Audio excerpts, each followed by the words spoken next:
مساء الخير.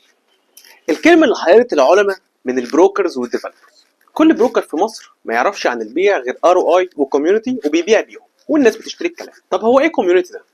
طب ده مش موجود بره الكومباوند؟ مش موجود بره صادق وماونتن فيو؟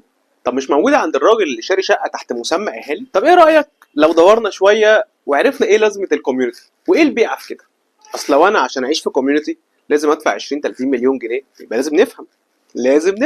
اللي انا وصلت له يا فندم ان كلمه كوميونتي او مجتمع ده عباره عن مجموعه من الناس اجتمعت مع بعض، عملوا حدود وعملوا مجتمع سموه كوميونتي. طبعا عشان ادخل المجتمع ده لازم ادفع. طب انا اصلا عايز اكون واحد منهم. طب سؤال تاني، هو اصلا ده فكره الكومباوند؟ يعني احنا غلينا العقارات عشان نعمل كومباوند ونسوق له عن طريق كلمه كوميونتي؟ مبدئيا كده النهارده الحكومه بتقسم المناطق زي تقسيم المطور للكومباوند. يعني ايه؟ يعني الاحياء السكنيه الحكوميه بتلاقي فيها مجاورات، المطور بيسميها كلاسترز.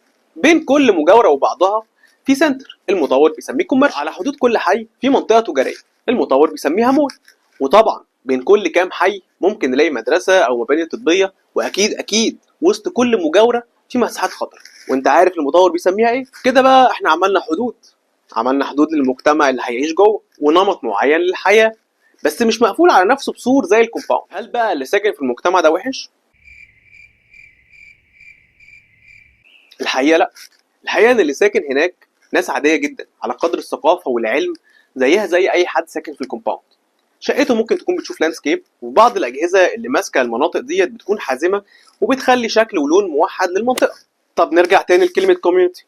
ايه البيعه في كلمه كوميونتي؟ يمكن في الخدمه بقى اللي المطور بيقدمها جوه الكومباوند. طب تعال نشوف. انا اصلا عايز دي زياده عشان ادفع عشان ممكن نقول خدمة ما بعد البيع. يعني لو أنا مثلا حصل عندي مشكلة في البيت أو في العمارة وعايز كهربائي سباك أو أي خدمة، المفروض الكومباوند بيوفرها لي على مدار 24 ساعة وفي أسرع وقت. ممكن دي ميزة أدفع عشان. ممكن أكون عايز أكون مطمن على أولادي وهم بيروحوا المدرسة أو السوبر ماركت أو النادي ومن غير تضييع وقت في المواصلات أو الزحمة. ممكن أكون عايز مثلا اعتناء دوري بالمساحات الخضراء اللي البيت بيشوفها. ممكن ممكن كمان أكون عايز مساحات أو أنواع بيوت مش موجودة بره الكومباوند. يعني مثلا فين ممكن تلاقي تاون هاوس في حي من الاحياء؟ ممكن دي تكون شويه الحاجات اللي بترسم ملامح الكومباوند. طب بقى هل في تطبيق من المطورين في الكومباوندات اللي بيقدموها الكلام ده؟ هتلاقي ان قليل قوي هو اللي بيقدم لك ده، وعشان كده في ناس بتدفع فلوس اكتر في شقه مثلا في صادق عن شقه في بالم هيلز. يبقى ممكن هو ده الكوميونتي اللي الناس بتبيعه والناس اللي عايزه تشتريه. طب بقى هل اللي بيبيع فاهم ده؟ طب هل اللي بيشتري بيكون محتاج ده؟ طب هل المطور بيقدم ده؟